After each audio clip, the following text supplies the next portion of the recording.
महिला सीईओ पर अचानक हमला हो जाता है। बंदूक चलाने की कोशिश होती है लेकिन बंदूक फंस जाती है। अब ऐसा लगता है कि वह गुंडे के हाथों मारी जाएगी। तभी अचानक एक डिलीवरी बॉय वहां आ जाता है। गुंडा बिना कुछ कहे उस पर गोली चला देता है, लेकिन लड़का अपने हाथ से ही गोली पकड़ लेता है और वापस उसी पर फेंक देता है। यह देखकर गुंडा तुरंत अपने आदमियों को हमला करने का आदेश देता है, लेकिन सब लोग हैरान रह जाते हैं जब लड़का बिजली जैसी तेजी से दौड़कर सीईओ के सामने पहुंचता है और उन्हें उठाकर ले जाता है। कुछ ही पलों में सारे गुंडे हार जाते हैं। सीईओ उस लड़के की ताकत से बहुत प्रभावित हो जाती है। वह तुरंत उसे अपनी बेटी का बॉडीगार्ड बनने का प्रस्ताव देती है, क्योंकि उनकी कंपनी ने हाल ही में कंट्रोल्ड न्यूक्लियर फ्यूजन तकनीक बनाई है। इस तकनीक से बहुत बड़े बड़े एनर्जी कंपनियों के फायदे को खतरा हो गया है। आज वे लोग उस पर हमला करने में सफल नहीं हुए, लेकिन अगली बार उसकी बेटी को निशाना बना सकते हैं। लेकिन लड़का कहता है कि वह सिर्फ एक भाड़े का सैनिक है, वह बॉडीगार्ड का काम नहीं करता। यह सुनकर सुंदर सीईओ घबरा जाती है और उसे रोकने की कोशिश करती है। वह कहती है कि यह तकनीक देश के लिए बहुत जरूरी है। फिर वह अपनी बेटी की फोटो उसे दिखाती है। जैसे ही लड़का फोटो देखता है उसका मन बदल जाता है, क्योंकि उसके बॉस ने पहले ही कहा था कि यह लड़की उसके एक बड़े रहस्य को सुलझाने में मदद कर सकती है। इसलिए लड़का तुरंत मान जाता है और लड़की के स्कूल पहुंच जाता है। लेकिन जैसे ही वह स्कूल पहुंचता है वह देखता है कि लड़की हॉस्टल में चली गई है। मजबूरी में वह दीवार चढ़कर अंदर जाता है, लेकिन गलती से लड़कियों के बाथरूम में गिर जाता है। अब तो बड़ी मुसीबत हो जाती है। लड़की गुस्से में कहती है, क्या यही बॉडीगार्ड मेरी माँ ने भेजा है? तुम ही लेके आओ हो, बताओ तुम यहाँ कैसे आए? या फिर तुम चोरी से हमें नहाते हुए देखने आए हो? लड़का कहता है, ऐसा मत कहो,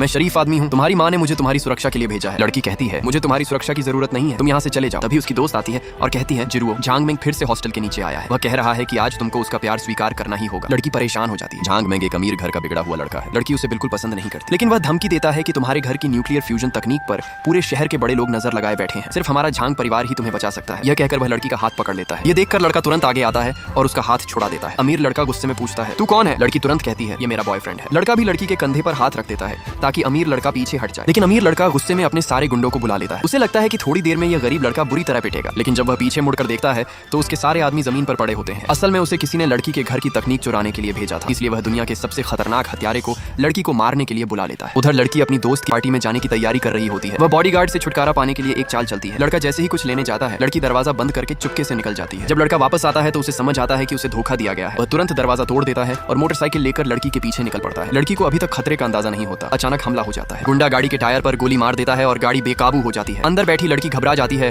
और बाहर निकलने की कोशिश करती है, लेकिन दरवाजा नहीं खुलता। तभी गुंडा दूसरी गोली चलाता है, मगर अचानक लड़का आकर उस गोली को दूर कर देता है। गुंडा गुस्से में रॉकेट लॉन्चर निकालता है और सीधा रॉकेट उनकी तरफ चला देता है। लड़का समझ जाता है कि अगर रॉकेट फटा तो सब खत्म हो जाएगा। वह जल्दी से लड़की से उसके कपड़े मांगता है। लड़की बिना कुछ सोचे तुरंत दे देती है। लड़का कपड़ों को घुमाकर रॉकेट पर फेंकता है और किसी तरह उसे रोक लेता है। फिर वही रॉकेट वापस गुंडे की तरफ भेज देता है। जोरदार धमाका होता है और गुंडा खत्म हो जाता है। लड़की की जान बच जाती है। लड़का राहत की सांस लेकर कहता है, चलो जान बच गई। लड़की खुशी में उसे गले लगा लेती है, लेकिन तुरंत शर्मा कर पीछे हट जाती है। तभी लड़की का बटलर वहां आ जाता है। वह लड़के को धन्यवाद देता है और लड़की को साथ लेकर चला जाता है, लेकिन लड़की के दिल में उस लड़के के लिए खास जगह बन जाती है। रात को जब लड़का घर पहुंचता है तो अचानक उसे लगता है कोई दुश्मन आ गया है और वह सामने खड़ी लड़की को धक्का दे देता है। लेकिन जब लाइट जलती है तो पता चलता है कि वह वही लड़की है। लड़की पूछती है, तुम यहाँ क्यों आए? लड़का कहता है, तुम्हें चोट लगी थी इसलिए दवाई देने आया हूँ। लड़की शर्मा कर कहती है, तो दवाई तुम ही लगा दो। लड़का दवाई लगाता है और जाने लगा है, लेकिन लड़की उसे रोक लेती है। दोस्तों, अगले पार्ट के लिए 30,000 लाइक पूरे कर दो।